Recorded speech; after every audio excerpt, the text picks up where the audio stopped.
C'est pas fou, alors aujourd'hui je vais vous présenter nos 3 dernières victoires. Avec donc nos 3 dernières wars tout simplement. La 83e victoire contre un clan, donc je ne sais plus de quelle origine, on va regarder ça ensemble.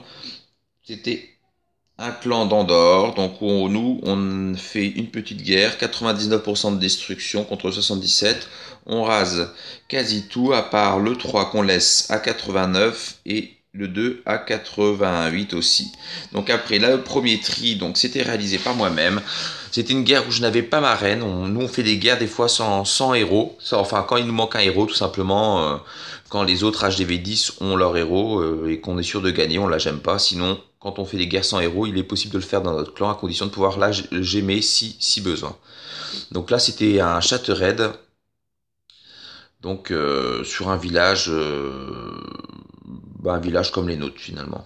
Donc Def HDV 9 avec TDE 1.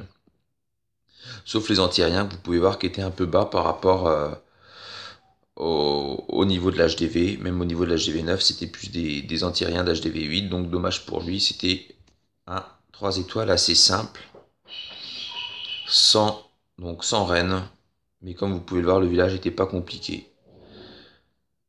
Donc voilà pour ce premier tri, et je vais vous montrer le suivant. Donc le suivant par contre, cette fois-ci, ça va être Pifoum qui l'a réalisé sur leur numéro 1, qui avait un petit village anneau. Donc comme je vous ai dit, les villages anneaux, nous on commence plutôt bien à maîtriser. Et là c'était une belle attaque de Pif qui avait pour intention donc d'attaquer côté gauche, descendre plein sud et de faire la même chose côté droit avec les boulistes et Golem, afin d'être sûr que toutes les troupes puissent entrer sur l'HDV et au centre. Donc on peut voir que la réalisation était plutôt bien faite avec ce petit bébé drag pour avoir le canon afin de poser le golem et éviter qu'il parte sur le côté. Donc c'était plutôt bien joué, et puis éviter également que les troupes, les boulistes partent sur le côté. Le saut envoyé pour attirer après le reste des troupes. On peut voir qu'il va lancer aussi assez rapidement ses Valkyries, car finalement il n'a pas besoin d'attendre plus que ça dans ce cas-là. Et donc là, pareil, ça fait un 3 étoiles sur un village qui était entre l'HDV 10 max et l'HDV 10 non max. Il y avait quelques devs qui étaient maxés. Donc voilà, une guerre qui s'est passée sans encombre contre un clan qui était plutôt moyen. Et donc une guerre assez tranquille, ce qui nous a fait du bien par rapport à nos dernières wars. Là maintenant je vais vous présenter notre avant-dernière victoire, donc 87-82. On peut voir qu'au niveau des pourcentages de destruction, déjà c'était une guerre un peu plus serrée contre un clan, il me semble, qui était iranien. Donc là sur cette war là, on a donc rasé 3 HDV, voilà, 3 HDV 10 sur 5, avec notamment Gronet qui nous a fait un 100% en rasant 2 HDV 10, donc ce qui est quand même plutôt une belle performance. Donc là, vous pouvez voir, c'est un village connu HDV 9 qui a été revu pour l'HDV 10. En général, en HDV 9, ce village-là, on le rencontrait souvent à une époque et il se faisait assez facilement au GOG. Donc voilà, une belle attaque de la part de Snap. On peut voir que c'est important, les caisses, boulis sur les côtés, c'est eux qui permettent de vraiment nettoyer tout le pourtour du village. Tandis que les héros, le golem et quelques boulistes ont fait tout le centre. Donc voilà, une belle attaque qui se permet même de garder le rage pour la fin, qui n'était pas forcément non plus nécessaire. Donc voilà la première attaque de Snap, une belle réalisation. Et il nous en a fait également une deuxième. On peut voir que le quatrième, il avait quoi? Il avait 77, on n'a pas été forcément très bon, et 75, voilà, sur le premier. Bon, c'était une guerre où on a eu beaucoup de difficultés au niveau du matching. Ils avaient beaucoup de neufs par rapport à nous. On peut voir d'ailleurs que les villages sont un peu plus costauds. Là, il y a des TDS. Là, je peux vous montrer en même temps l'autre attaque de Gronet. Je parle un peu en même temps. Ils ont des TDS max, ils ont des arcs max, des T2 max. Et ils avaient beaucoup de neufs, du coup, ce qui complique toujours un peu les choses pour nous. Quand ils en ont plus que nous, et en plus lorsque nos neufs sont pas forcément très bons, ce qui était le cas pour cette guerre-là, on n'a pas forcément très bien joué. Donc c'était pas évident. On n'a pas eu beaucoup d'essais en tout cas pour pas eu beaucoup d'essais pour tenter le haut. Même je crois que si je dis pas de bêtises, on en a eu quasi un try par village. Donc c'était une belle performance de réussir à en raser déjà 3. Avec le petit gel, hein, c'est des TDE mono, ça fait très mal. C'est pas mal, avec le petit soin après qui fait du bien et qui permet de remettre full vie tout le monde. Donc voilà, les attaques bullies qui sont quand même assez efficaces. Et vous allez voir aussi que les attaques air aussi sur certains villages sont assez efficaces. Ça dépend après des anti-aériens et ça dépend vraiment du village. Finalement, on essaie de s'adapter au mieux. On peut voir ce qu'on pratique le plus souvent, donc ce sont les attaques bullies, les attaques Valkyr Bullis pour les villages anneaux qui marchent pas trop mal, et vous allez voir aussi sur la guerre en cours on en a fait une, et puis les attaques air aussi avec des Shattered ou des Pantas des fois qu'on tente aussi qui marchent plutôt bien sur les HDV10. En tout cas ce qui est sûr c'est qu'à l'heure actuelle on a un pourcentage de 3 étoiles qui est quand même supérieur à d'habitude. Et voilà, je vais vous accélérer quand même la fin, donc avec la balle d'attaque de Snap qui a sa reine finalement qui est quasi full vie avant d'attaquer le canon.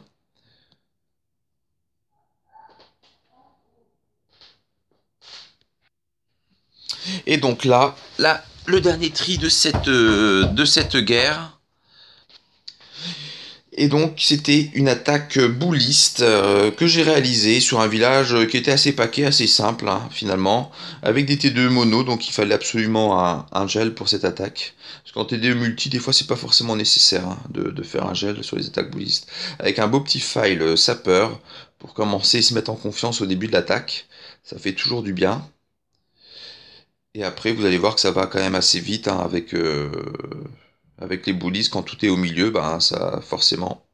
C'était un village qui était pas terrible au final, ce village qui nous a proposé. Vous pouvez voir que c'était assez facilement. Il restait pas mal de troupes en plus à la fin. Un village trop paquet, où finalement il est trop facile de faire un beau funnel, donc du coup c'est un village à ne pas refaire. On va passer maintenant à la war qu'on a en cours, que je vais vous montrer de suite, où on a fait des botteries. Donc voici notre petite war dont je vous parlais, où finalement on fait du 89, on a un pourcentage à 99,8%, on laisse simplement le 4 à 94%, il a eu de la chance.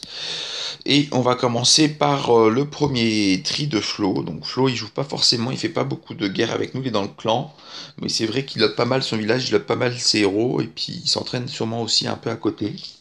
Et c'est son premier tri sur un HDV10 avec TDE et arc aussi élevé. Donc félicitations à lui. Donc sur ce village qui est assez spécial, voilà, c'est un village, on n'en rencontre pas non plus énormément des comme ça. Il est un peu, oui, c'est pas vraiment un village anneau, enfin, il était spécial. Donc voilà, une attaque avec un petit PK qui te permet de bien tanker, ça permet de jouer un peu le rôle du golem, donc c'est pas mal. Et là, il attend, il pose sur la fin ses Val, son rage, et il nous fait un petit 3 étoiles. Il aurait pu même utiliser son emploi, c'est son deuxième emploi sur le château de clan, des fois faut pas hésiter. Donc voilà, félicitations à lui qui nous fait son premier 3 étoiles sur cette war où finalement on a assez rapidement réussi à tout raser. Donc le deuxième 3 étoiles, c'est aussi Snap, c'est son premier aussi. C'est un second compte de Grenet, mais c'est son premier avec ce compte-là, la première fois qu'il rase un 10. On peut voir également là que les T2 sont assez hautes et que les arcs sont quasi maxés. Après les devs sont niveau 9, donc c'était un matching qui était à peu près équivalent finalement à nous au final quand on regarde bien. Donc c'est un clan qui était un clan don, hein. Ils nous ont pas quasi pas attaqué. Je veux dire, les 3 premiers chez eux ont attaqué des tout petits, donc hein, c'était pas un clan, c'était pas voilà, c'était pas une guerre exceptionnelle aussi là cette fois-ci. Ils avaient peut-être les moyens, ils avaient en tout cas les troupes pour pouvoir nous inquiéter un peu, mais non. En même temps, on a attaqué assez rapidement et on a rasé assez rapidement leur haut du tableau. Donc du coup, je pense que ça n'a pas dû les motiver à essayer de la jouer. Donc on peut voir cette attaque de Snap Une attaque bouliste, donc où les caisses, comme je vous disais, sont quand même assez utiles en général. Ça permet de bien nettoyer. On peut voir quand même qu'il va avoir un peu de chance. Bon, c'est bouliste 1, on peut voir également l'intérêt quand on est HDV 10, un jeune HDV 10, car c'est son cas, de monter assez rapidement les boulistes, parce que quand on monte assez rapidement les boulistes, ça permet quand même d'être assez rapidement efficace en war et d'être assez utile à son clan, parce que là, au niveau de sa compo, finalement, quand on regarde bien, la seule troupe HDV 10, bah, c'est ses boulistes. Sinon, il a rien, ses Sosos sont HDV 9, ses sorts sont niveau HDV 9. Il y a le château de clan, évidemment, qui est important. Mais je veux dire, après, ça montre bien que lorsqu'on est jeune HDV 10, ça vaut le coup, je pense, de monter la caserne bouliste très vite et de monter rapidement ses boulistes 2 pour permettre de justement d'aider sur le haut. D'autant plus que lui, à l'heure actuelle, c'est un 9,5. Donc quand un 9,5 rase dans les 3 premiers, c'est quand même plus qu'une satisfaction. Après, donc, ces deux attaques sur le 1 et le 2 que j'ai réalisées. Et ce sont deux attaques que j'ai faites, bah pareil, c'est des châteaurettes, tout simplement. Je me suis pas trop embêté. Des châteaurettes sur un village HDV 9 avec les arcs et les T2 finalement qui sont maxés. C'était un peu le. Voilà, tout leur village à eux était un peu comme ça. Donc lorsque c'est que ça qui est maxé, c'est quand même assez simple de faire des châteaurettes et c'est plutôt efficace. Surtout avec les héros que j'ai, en général, ça permet de faire quand même un KS qui est pas trop mal. Donc voilà, pour ce Shattered. D'autant plus qu'il n'avait pas ses anti-aériens maxés. Nous, au niveau de notre clan, on max nos anti-aériens et nos Tesla. Bon, lui, ses Tesla étaient maxés. Mais nous, en général, on max les anti-aériens. Déjà, ça évite de se prendre des fois des 3 étoiles par des HDV11 qui font des pantas ou des attaques mobiles. Donc ça nous a quand même sauvé plusieurs fois aussi quand on a des MM difficiles. Avec des 11 préments, en général, ils ont souvent les molosses et les ballons maxés. Et puis quand on a des anti-aériens maxés, bah, si la personne c'est pas trop bien joué, bah, forcément, elle se loupe. Donc c'est utile. Donc en général, nous on monte Tesla anti-aérien en def. Et après, on va vite chercher nos casernes boulistes. On va vite monter nos boulistes 2 dès qu'on est HDV9. Et évidemment, après, on essaye de monter nos sorts de gel, etc. Bon, moi, on peut voir, je commence à avoir des troupes qui sont quand même assez correctes pour un HDV10. Et le numéro 1 également que j'ai rasé, pareil. J'ai fait un petit Shattered. Donc je vous rappelle, hein, le principe du Shattered, hein, c'est comme en HGV9. Le but c'est d'avoir le château de clan, d'avoir la reine en anti-aérien. Et là, moi, l'idée c'était d'avoir aussi, quand on est HDV10, l'idéal c'est de choper aussi une T2. Surtout que là, dans ce cas-là, c'était des T2 mono. Donc moi, je voulais vraiment essayer d'en choper une pour éviter qu'elle moleste tout simplement mes molos, c'est qu'ils se retrouvent après, que mes ballons se retrouvent sans protection. Donc là, c'était le cas avec la reine. Et comme je vous dis, après, j'ai l'avantage à l'heure actuelle d'avoir une reine 39.